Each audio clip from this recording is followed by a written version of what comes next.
Shalom, eh, saudara semua yang ada di mana saja berada. Saya mau klarifikasi soal sebuah masalah yang terjadi dalam gereja Gemit, yaitu gereja Gemit Solafide Sulamu, yang akhir-akhir ini sudah menjadi hal yang menurut saya kurang baik untuk disembunyikan. Jadi video ini saya buat untuk sebagai klarifikasi atau sedikit bercerita tentang keadaan yang sudah terjadi di Jemaat Solafide Sulamu pada khususnya, dan cara penyelesaian masalah yang diambil oleh majelis jemaat dalam lingkungan gereja Solafide Sulamu, bahkan sampai ke tingkat klasis Sulamu. Jadi awal dimulai permasalahan ini, bukan permasalahan sih sebelumnya, awal dimulai ceritanya pada saat sidang majelis jemaat awal tahun 2021. Ada satu keputusan yang mengatakan bahwa akan penambahan satu pendeta lagi di Jemaat Solafide Sulamu dengan pertimbangan karena Jemaat Solafide Sulamu jumlahnya cukup banyak, sekitar 400-an lebih kakak dan 1000 lebih anggota SIDI. Pertimbangan itu akhirnya dalam rapat diputuskan bahwa perlu penempatan pendeta kedua dengan pertimbangan jemaat ini sementara membangun gereja yang baru dan rumah pelayannya cuma satu. Kami mengharapkan pendeta kedua itu atau dua orang pendeta yang nanti ditempatkan di Solafide Sulamu itu adalah suami istri, sehingga tidak membuat beban tambahan dalam hal perlu membangun satu pastorila baru. Keputusan itu akhirnya berjalan, dan sebelum, kalau tidak salah sekitar bulan Maret, ada pertemuan lanjutan dengan ketua majelis jemaat yang pada saat itu masih satu orang untuk membahas penempatan pendeta kedua. Dan pada saat itu ada keringanan dari Sinode Gemit. Informasi ini bisa dipertanggungjawabkan. Sudah konfirmasi dengan beliau bahwa itu memang betul informasi dari Sinode, bahwa calonnya untuk pendeta kedua itu adalah istri dari ketua majelis jemaat yang pada saat itu masih menjabat, Bapak Pendeta Aris Tameno, dan calonnya yaitu calon kandidat ke pendeta kedua yaitu istri dari Bapak Pendeta Aris Tameno. Kebetulan bahwa beliau juga seorang pendeta, dengan satu keringanan bahwa dilakukan uji coba selama 1 tahun atau masa percobaannya 1 tahun dengan tidak menerima tunjangan dalam masa percobaannya. Terus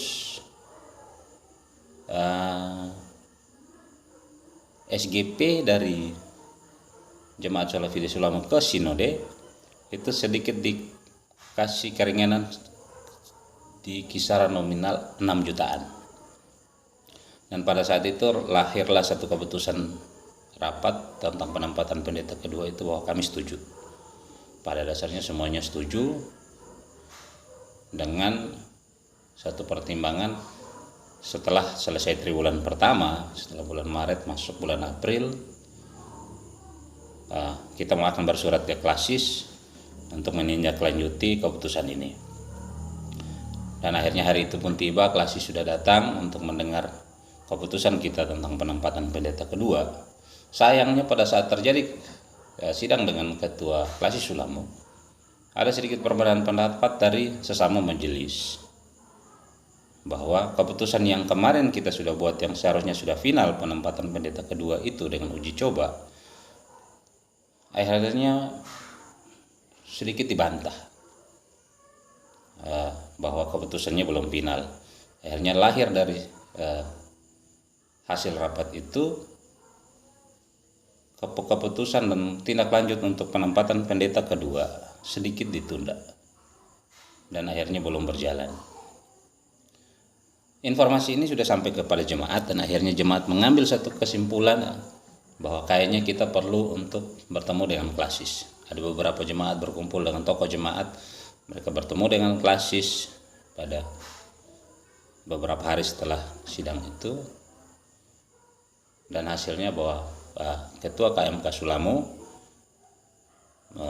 memberikan saran kita jemaat kembali untuk meluruskan segala sesuatu yang belum beres dalam jemaat, buat satu keputusan yang pasti tentang penempatan pendeta kedua ini, sehingga keputusannya jangan dua arah, dalam artian ada yang setuju dan ada yang tidak. Setelah jemaat kembali dan BP3J juga diminta oleh klasis untuk melakukan rapat lagi klarifikasi dengan majelis jemaat dan tokoh-tokoh jemaat tentang keputusan ini. Rapat itu pun terjadi dan hasilnya adalah semua perwakilan rayon dari rayon 1 sampai rayon 16 setuju dengan penempatan pendeta kedua dengan mengusulkan kandidat figur, yaitu ibu pendeta dari Pak Pendeta Arista Meno yang sekarang sudah ada. Kalau bisa beliau itu yang dijadikan pendeta kedua, karena berdasarkan mungkin pertimbangan dari sinode yang sudah meringankan uji coba 1 bulan, SGP 1 tahun, SGP diringankan, dan kalau memang tidak berhasil dalam percobaan 1 tahun bisa berhentikan atau dipindahkan ke jemaat lain. Dan hasil dari keputusan itu, hasil rapat dengan BP3J, bahwa semua jemaat setuju, perwakilan rayon setuju dari 16 rayon. Terus ternyata dalam keputusan itu bahwa terjadi satu pengakuan dalam badan kemajelisan di gereja bahwa sesungguhnya ada yang tidak beres dalam badan harian kemajelisan mereka, bahwa ada masalah pribadi yang sudah disangkut pautkan di situ. Dan akhirnya bahwa keputusan itu tentang pendeta kedua tetap kami sepakat bahwa itu tetap jalan. BP3J akan melapor kepada klasis, dan masalah pribadi itu masalah pribadi menurut kami dan tidak ada hubungan sangkut pautnya dengan organisasi dalam gereja. Seiring berjalannya waktu, keputusan ini tetap digantung. Belum ada realisasi tentang penempatan kedua, malahan ada informasi bahwa pendeta yang sekarang akan pindah kepada jemaat lain. Tokoh-tokoh jemaat berpikir bahwa ada apa sebenarnya ini? Apa perlu tindakan lebih dari jemaat untuk mempertahankan pendeta ini? Bukan tidak mau pendeta ini pindah, tapi keputusan rapat bahwa sudah mengatakan beliau akan lanjut di sini dengan uji coba Ibu Lydia, dalam artian istri dari Bapak Pendeta ini, untuk 1 tahun di sini, dan jemaat sudah pada setuju, tapi kok keputusan ini belum direalisasi. Jemaat berkumpul dengan tokoh jemaat dan akhirnya mereka memutuskan untuk langsung datang ke kantor sinode dan mengajukan semacam usulan atau rasa keberatan kalau pendeta ini pindah, atau semacam pengeluhan lah kepada sinode. Pada saat itu sinode mengatakan bahwa akan memanggil pendeta yang sekarang, yang waktu itu Bapak Arista Meno dan istri, dan akan memanggil badan harian untuk mau mengklarifikasi masalah yang terjadi dan untuk meluruskan tentang penempatan pendeta kedua. Tetapi sering berjalannya waktu, surat dari sinode yang datang hanya memanggil pendeta bersama istrinya untuk menghadap ke kantor sinode. Di situ kalau tidak salah suratnya berisi untuk ketemu dengan badan harian, kalau tidak salah badan harian majelis sinode. Tapi menurut informasi yang kami dapat, Bapak Pendeta bersama Ibu ke sana bertemunya hanya dengan bagian personalia, dan yang dibahas cuma masalah mutasi, dan sudah ada tempat untuk dimutasikan. Ya, kalau tidak salah ada tempat yang di sekitaran Klasis Fatuleu atau pokoknya arahnya di sekitaran sana. Akhirnya beliau memutuskan kembali, belum memutuskan bahwa terima atau tidak, dan kembali. Dalam hal ini jemaat berpikir bahwa kayaknya aspirasi mereka tidak diterima oleh Klasis, tidak diterima oleh Sinode, bahkan seolah-olah bahwa suara jemaat itu tidak digubris sama sekali, tanpa klarifikasi lanjutan. Akhirnya masalah itu berjalan terus tenang sampai kejadian beberapa bulan kemarin. Ada keributan yang terjadi dalam satu rapat antara majelis dalam gereja, dan keributan itu sangat heboh sampai ditonton oleh jemaat. Dan pada saat itu terjadi, jemaat mulai gelisah. Banyak jemaat yang sudah mulai menolak ibadat kategorial, fungsional. Bahkan sampai ada jemaat yang datang sendiri kepada pendeta untuk meminta dipindahkan kepada jemaat lain karena keadaan dalam gereja yang sesungguhnya sudah tidak harmonis. Tapi akhirnya syukur tidak jadi dipindahkan karena mungkin komunikasi pastoral dari Bapak Pendeta dan seterusnya membuat jemaat ini akhirnya menunda untuk tidak jadi dipindahkan. Tapi kategori fungsional dalam jemaat sudah tidak jalan. Akhirnya beberapa tokoh jemaat mengambil inisiatif untuk bersurat kepada gereja meminta untuk segera diadakan sidang istimewa jemaat. Sidang istimewa jemaat untuk menanggulangi masalah-masalah ini. Seingat saya dalam surat itu disebutkan bahwa poin pertama, majelis jemaat tidak kurang tepat dalam penyelesaian masalah yang ditandai dengan keributan yang terjadi di gereja. Yang kedua, bahwa majelis jemaat tidak bisa membedakan mana kepentingan pribadi dan kepentingan pelayanan. Yang ketiga, bahwa potensi perpecahan dalam jemaat Salafiyah Sulam ditandai dengan mulai ditolaknya ibadat kategori fungsional, dan ada jemaat yang meminta pindah jemaat.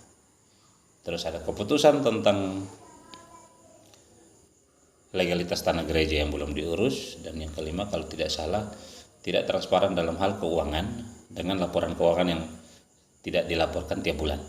Karena sudah 5 bulan pada saat surat itu dikeluarkan, belum ada laporan keuangan bulanan selama 5 bulan terakhir. Dari serentetan masalah peristiwa itu, hal-hal itu, perwakilan jemaat meminta untuk satu, diadakan sidang istimewa jemaat. Yang kedua, menunda penempatan pendeta kedua dengan satu pertimbangan bahwa keadaan jemaat sementara kacau, potensi terbelah. Jadi alangkah baiknya pendeta kedua ditahan dulu sampai diselesaikan masalah ini, baru penempatan pendeta kedua dilakukan. Dan kalau tidak salah poin ketiga adalah kalau dua hal tersebut tidak dilakukan, jemaat akan melakukan suatu tindakan yang dianggap perlu. Kalau tidak salah surat itu dimasukkan tanggal 24 Agustus dan itu dilampirkan sekitar 200 yang bertanggung jawab pada 16 orang dari masing-masing rayon, ada 16 rayon, dan yang turut mendukung itu ada dukungan nama dan tanda tangan dari jemaat ada sekitar 200-an orang. Karena kalau tidak salah syarat dari pengajuan sidang istimewa itu adalah 1/4 dari rayon atau sepertiga dari rayon atau sepertiga anggota SIDI. Jadi kita butuh dukungan untuk itu. Dan surat itu dimasukkan, dan pada hari Minggu yang seharusnya surat itu dibacakan, akhirnya tidak jadi dibacakan dengan satu pertimbangan yang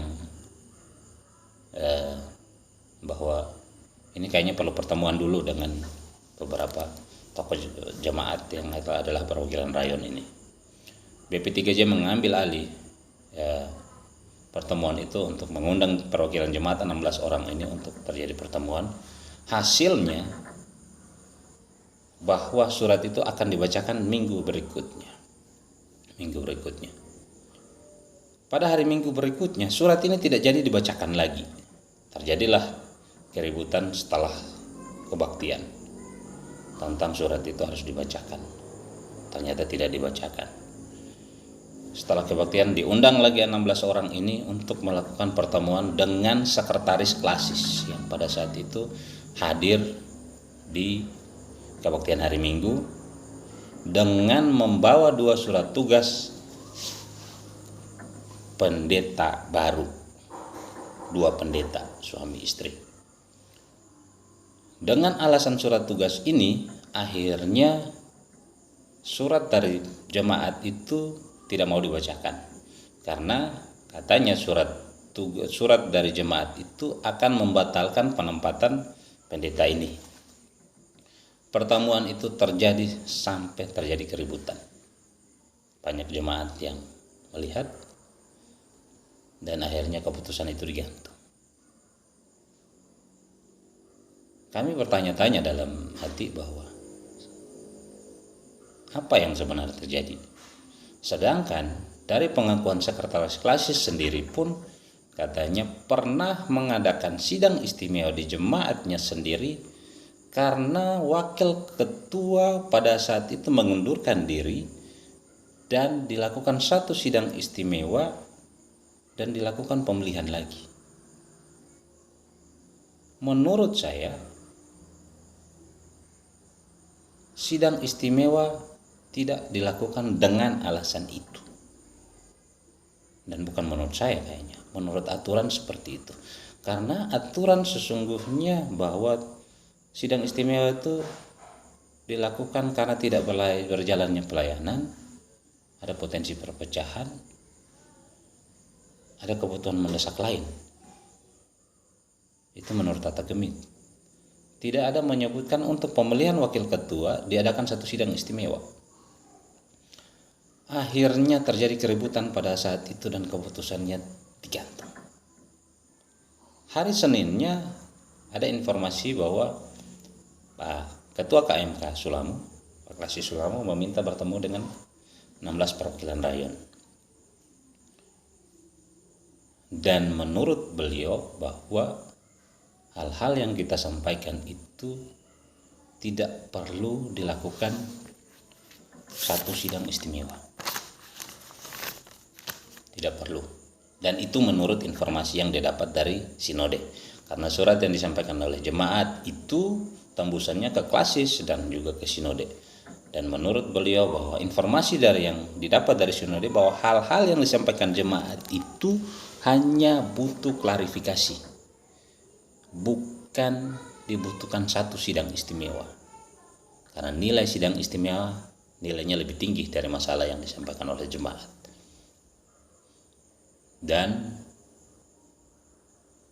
surat itu pun mau dibacakan pada saat minggu ketiga ya, setelah surat itu masuk, dengan catatan poin kedua itu tidak mau dibacakan. Poin kedua tentang menunda penempatan pendeta kedua. Dari pembahasan itu saya melihat bahwa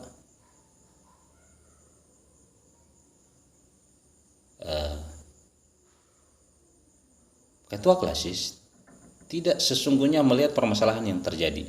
Dalam pembahasan itu lebih banyak membahas tentang poin kesekian dalam surat yang mengatakan tidak transparan dalam hal keuangan dengan tidak melaporkan, membuat laporan keuangan bulanan selama 5 bulan. Jadi beliau mengatakan ada pemeriksaan nanti dari BP3K karena mau terjadi mutasi. Kalau seandainya terdapat penyelewengan, baru itu salah satu alasan dijadikan untuk sidang istimewa. Sesungguhnya bahwa ada potensi perpecahan dalam jemaat yang tidak digubris di situ dalam surat. Kita hanya membahas tentang keuangan, penyelewengan, dan seterusnya. Dan kalau menurut saya, kalau pemeriksaan keuangan yang terjadwal dan kalaupun terjadi penyelewengan tidak akan ditemukan pada saat itu, karena itu terjadwal. Kalau dalam keadaan tidak terjadwal atau tiba-tiba, mungkin kalau seandainya ada penyelewengan bisa didapat. Tapi maksud jemaat bukan ke situ. Maksud jemaat itu adalah majelis lebih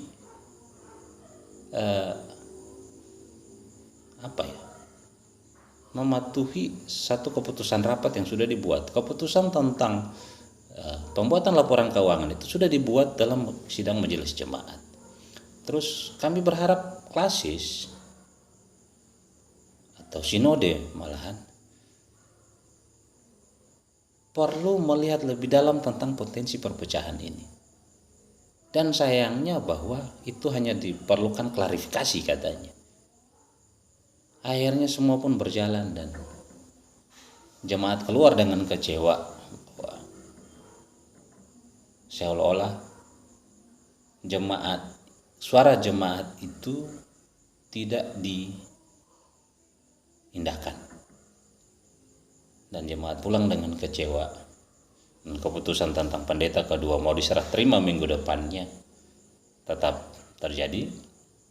Surat pun akan dibacakan minggu depannya. Dan akhirnya kita jemaat perwakilan jemaat bakal pulang. Dan rapat selanjutnya tentang serah terima minggu depannya itu dibahas oleh majelis jemaat dan klasis. Pada saat itu banyak jemaat yang ikut menyaksikan dan akhirnya juga kecewa dan hampir terjadi kerebutan antar jemaat di luar gereja karena perbedaan pendapat.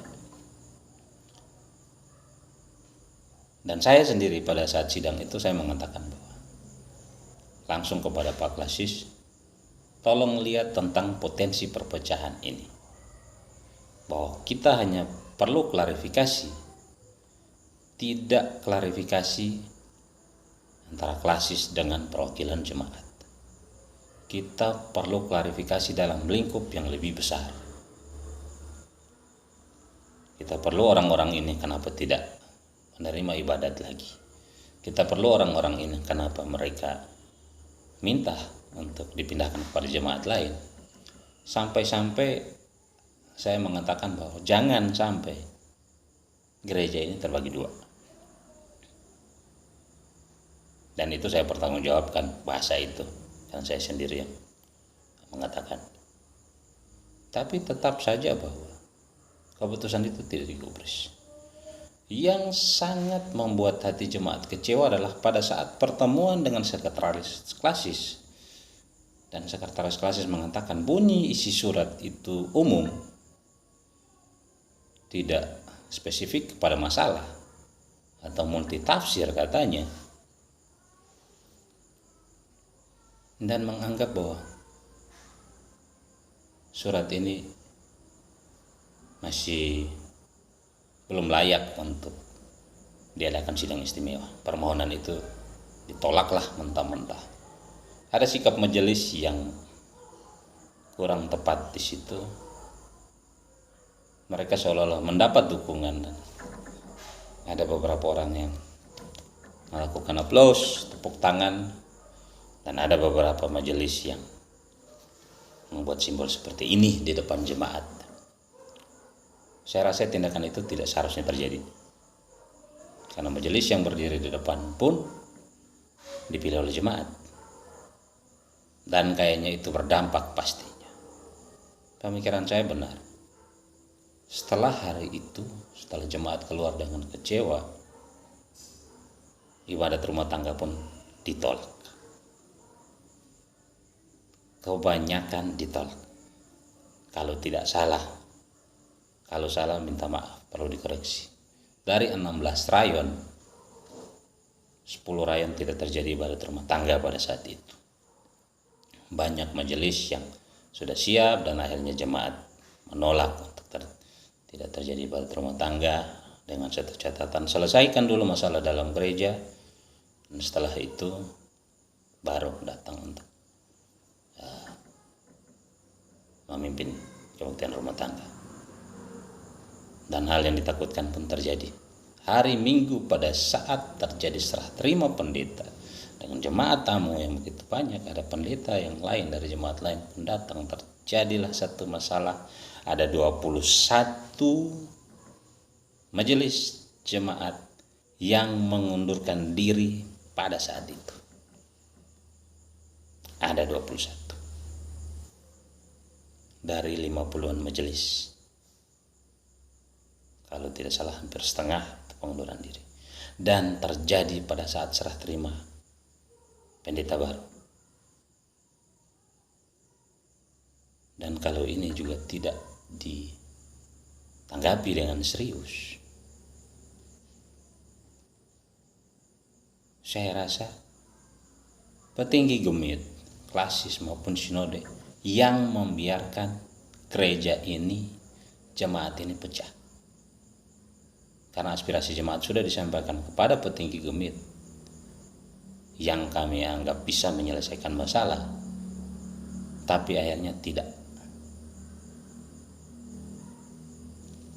Minggu ini sampai video ini dibuat pun masih banyak terjadi penolakan terhadap kebaktian rumah tangga.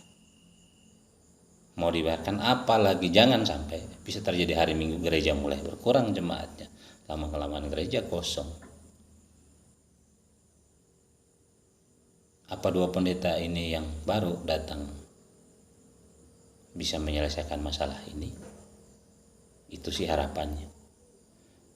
Tapi apakah informasi ini sudah sampai kepada klasis dan sinode dan ini dibiarkan? Saya rasa bukan tindakan yang bijak untuk satu organisasi dengan satu jabatan dalam satu organisasi yang tinggi, yang seharusnya jemaat mengeluh kepada mereka dan mereka memberikan satu solusi yang baik. Satu pemikiran sederhana saya bahwa jangan sampai gereja ini terbagi 2, 3 mungkin, atau 4 dan seterusnya. Yang jadi pertanyaan adalah, apa masih gemit?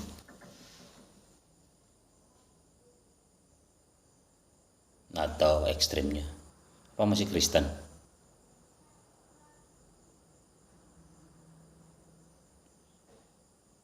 Jangan sampai terlambat untuk mengambil sikap tentang itu. Yang berikut bahwa apa sekelas sekretaris klasis tidak paham tentang tata gereja gemit, sehingga hanya pemilihan satu wakil ketua perlu diadakan sidang istimewa? Saya rasa nilai sidang istimewa bakal sangat merosot kalau seandainya benar itu terjadi. Sedangkan potensi perpecahan dalam jemaat pun menurut sinode dan klasis bahwa hanya perlu klarifikasi.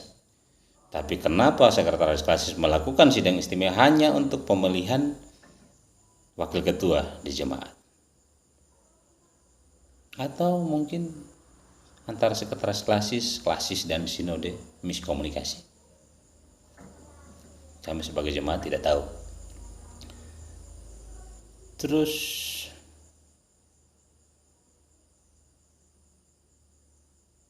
apakah keadaan ini akan membaik dengan sendirinya? Saya rasa bahwa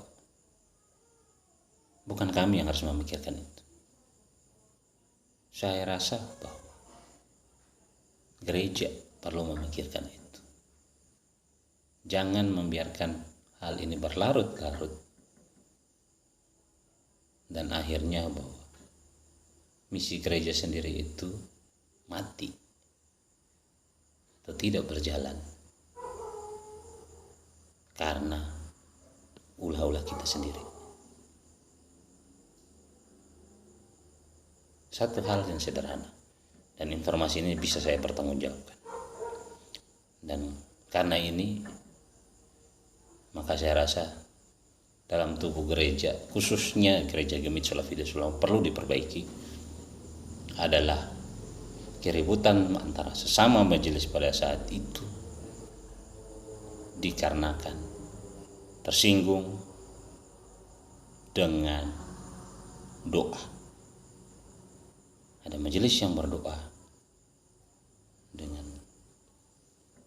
kata-kata yang dia keluarkan, mungkin majelis lain yang ikut hadir dan berdoa merasa kata-kata itu menyinggung perasaan mereka. Saya rasa satu masalah ini saja kita perlu tahu bahwa sesungguhnya dalam gereja ini perlu diperbaharui. Secara tata gemit perlu diadakan sidang istimewa, tidak asal mengambil satu keputusan. Karena secara tata gemit yang bisa merombak itu dan punya keputusan yang setara dengan sidang jemaat hanya satu, sidang istimewa jemaat. Tapi sampai sejauh ini video dibuat, saya belum mendengar informasi apa yang perlu dilakukan oleh klasis, sinode, dan seterusnya. Saya hanya bisa berdoa, jemaat hanya bisa berdoa,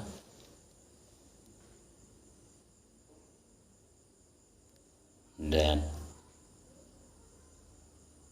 berharap jemaat Salafiyah Sulam akan tetap seperti jemaat Salafiyah Sulam yang seharusnya, jangan sampai terpecah.